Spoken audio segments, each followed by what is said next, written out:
राम राम बहन भाइयों माताओं, ज्ञान का 99 में आप सबका स्वागत है। आज मैं आपको देवी अनसुईया की कहानी बताऊंगी। त्रिदेवियां सती अनसुईया का सत डिगाने के लिए कैसे व्याकुल हो रही थी और वो क्या क्या योजना बना रही थी। तो आप सुनो, त्रिदेवियों को व्याकुल होकर क्या किया। इधर श्री विष्णु भगवान और ब्रह्मा जी व्याकुल हो रहे थे कि अब क्या करे। त्रिदेवियां महासती अनसुईया की परीक्षा लेने के साथ एक साथ युक्तियां कर रही है। तभी विष्णु भगवान ने श्री ब्रह्मा जी से कहा, हमें कैलाश पर्वत चलकर श्री शिव जी को सारी बात बता देनी चाहिए कि वे ही समस्या का हल निकालेंगे। ब्रह्मा जी ने भी उनकी बात का समर्थन किया। कैलाश पर्वत पहुंचकर श्री शंकर जी को समाधि से उठाकर दोनों देवों ने सारी समस्या का अवगत कराया। प्रभु नारद जी ने झगड़ा कड़ा कर दिया है। उन्होंने त्रिदेवियों से कह दिया है कि 14 लोकों में महासती अनसुईया से बढ़कर सती कोई नहीं है, त्रिदेवियां भी नहीं है, और कहा कि ये विचार त्रिदेवों का भी है जिसमें शंकर जी प्रमुख है। अब इस बात पर त्रिदेवियां अड़ गई है कि सती अनसुईया के सत की परीक्षा ली जाए। अब हमें क्या करना चाहिए जिसे हमें परेशानी न हो प्रभु। तब श्री शंकर भगवान बेफिक्र मस्त होकर भोले सोरे बोले, इसमें चिंता करने की क्या आवश्यकता है, होने को कौन टाल सकता है। ये तो शाश्वत नियम बना हुआ है, कर्म के अनुसार होनी घटित होती है। आपको याद है कि सती अनसुईया से जब वरदान मांगने के लिए कहा था तो उन्होंने पुत्र प्राप्ति की याचना की थी और ये भी याचना की थी कि त्रिदेवों को मैं पुत्र रूप में पालने में खिलाऊं। शंकर जी ने ब्रह्मा जी को पूरे वाली वरदान की बात का स्मरण दिलाया। विष्णु जी बोले, लेकिन अभी क्या उपाय करना होगा प्रभु, मुझे तो बार बार ये चिंता सता रही है। परीक्षा लेने के लिए जिद में कहीं त्रिदेवियां ऐसा कर्म न कर बैठे कि इसके साथ हमें भी ऐसी चपेट में आना पड़े, और वह भी चिंता सता रही है कि कहीं धर्म का अपमान न हो जाए। विष्णु जी ने शंकर जी के सामने अपनी समस्या रखी। शंकर भगवान मुस्कुराते हुए बोले, चपेट में तो हम आ ही गए हैं। जब ब्रह्मा जी ने सती अनसुईया को वरदान दिया था उसे भी तो सच करना है, लेकिन सती अनसुईया ने अपने पतिव्रत धर्म के कारण इतनी पुण्य राशि पर संचय कर लिया है कि त्रिदेवियां लाख परीक्षा लेने के उपरांत भी उसका कुछ नहीं बिगाड़ सकेगी। ब्रह्मा जी ने चिंता व्यक्त की कि वरदान के अनुसार त्रिदेव संतान के रूप में सती अनसुईया के पुत्र बनकर पालने में तो खेलेंगे, किंतु तीनों लोकों की व्यवस्था कैसे चलेगी। वरदान देते वक्त उन्होंने सती अनसुईया को ये नहीं कहा था कि कितने दिनों तक वे पुत्र रूप में पालने में रहेंगे, लेकिन शंकर जी ऐसे हिम्मत वाले देवादिदेव है कि उन्हें कोई गम या चिंता नहीं। कहने लगे, चिंता करने से चतुराई में कमी आती है।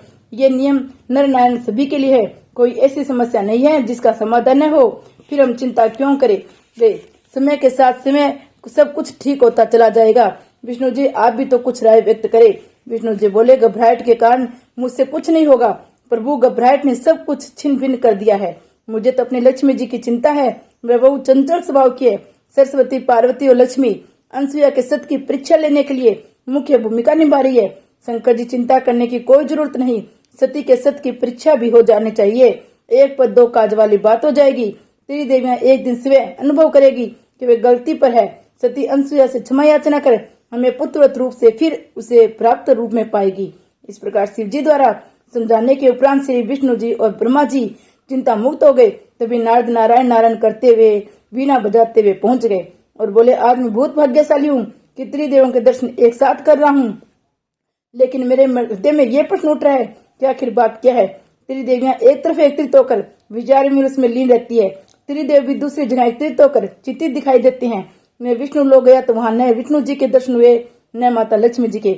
ब्रह्मलोक में गया तो वही हालात वहां के थे, वहां भी मुझे न ब्रह्मा जी के दर्शन हुए न सरस्वती जी के, लेकिन यहाँ कैलाश पर तीनों देवों के दर्शन हो गए। इससे मैं अपने को बहुत ही भाग्यशाली समझता हूँ। शंकर जी बोले, आज तो तुम त्रिदेव और त्रिदेवियों की बात कर रहे हो, वह जाल तो तुम्हारा ही बुना हुआ है, लेकिन मैंने तो ऐसा कोई जाल नहीं फैलाया प्रभु, फिर मुझे अपराधी क्यों ठहरा रहे हो। नारद जी बोले, तुमने त्रिदेवियों से नहीं कहा कि सती अनसुईया के सामने तुम कहाँ नहीं ठहरती। श्री विष्णु जी ने पूछा, इसमें मैंने कुछ झूठ थोड़ी कहा है, अगर सच कहने में भूल हो गई हो तो मैं अपराधी हूँ। आगे से मैं त्रिदेवियों से मिथ्या ही कहा करूंगा, फिर तो मैं अपराधी नहीं कहलाऊंगा प्रभु। शंकर भगवान ने देखा और मामला गड़बड़ा रहा है। नारद जी सत्य बात पर तो बवंडर उठाता रहता है, यदि इधर की बात उधर झूठ बनाकर बोलने लगे तो देवताओं में हमेशा संग्राम ही होता रहेगा। अतः शिव जी ने नारद जी को समझा बुझा दिया कि ऐसा मत करना नारद, अब तुम्हारे सत्य वचन के कारण कितने दिन अभी लीला करनी पड़ेगी, ये निराकार प्रभु जाने।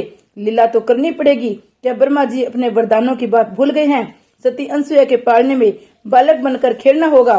क्या देवाधिदेव भगवान शंकर भूल गए हैं कि पूरे जन्म में सती नर्मदा को अपने वरदान दिया कि अर्धवर्ष प्रकृति उनके नियंत्रण में रहेगी। अगर वह दिन को रात कहेगी तो रात हो जाएगी, रात को दिन कहेगी तो दिन हो जाएगा। याद है न प्रभु, नारद जी ने शंकर भगवान को स्मरण कराया। शंकर जी चलो ख्याल आया, अब ऐसी लीला होगी कि एक तीर में दो शिकार होंगे। सती अनसुईया की भी इच्छा पूरी होगी और सती नर्मदा की भी इच्छा पूरी होगी। नारद जी बोले, अब मैं चलता हूँ प्रभु, त्रिदेवियों की लीला देखने जाना चाहता हूँ। लीला देखनी है, कैसी लीला है? विष्णु जी ने पूछा। त्रिदेवियां सती अनसुईया की परीक्षा लेने कामदेव और माया को लेकर अत्रि मुनि के आश्रम की ओर गई थी। नारायण नारायण नारायण, इस प्रकार नारायण नारायण करते हुए नारद जी चले गए। अब ब्रह्मा जी और विष्णु जी पुनः चिंतित हो गए तो शंकर भगवान ने कहा, कुछ नहीं होगा, न माया कुछ बिगाड़ सकेगी, न घमंड चूर करके वापस लौटेंगे। देख लेना, मैंने पार्वती को बार बार कहा है कि पतिव्रता धर्म के सामने कोई शक्ति कोई धर्म बढ़कर नहीं है। नारियों के लिए वह शक्ति अनसुईया ने पतिव्रत धर्म का पालन करके सहज प्राप्त की है, इसलिए परीक्षा लेने की भावना छोड़ दो। किंतु मेरी बात पार्वती नहीं मानी, इसलिए अपनी गलती स्वीकार करके त्रिदेवियां चुपचाप लौटेगी।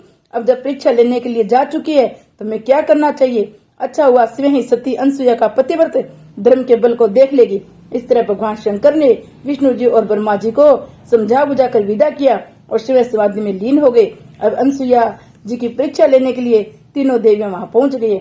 बहुत से जानवर ऐसे होते हैं जो एक बार इशारा समझकर इसी मार्ग पर चलते हैं, मौलिक की बात का ध्यान नहीं देते हैं। परंतु इस संसार में बहुत से ऐसे मनुष्य हैं जिन्हें लाखों बार समझाने पर भी वे नहीं समझते या समझना नहीं चाहते हैं। वह युवक जो एक दिन वेश्यालय से मार खाकर प्यास से भटकता हुआ तपोवन में जा रहा, सती अनसुईया के सत्य प्रभाव से जब गंगा जी पाताल से निकलकर धरती पर चली आई तो वह युवक गंगा जी के जल से प्यास बुझाकर स्वस्थ हो गया।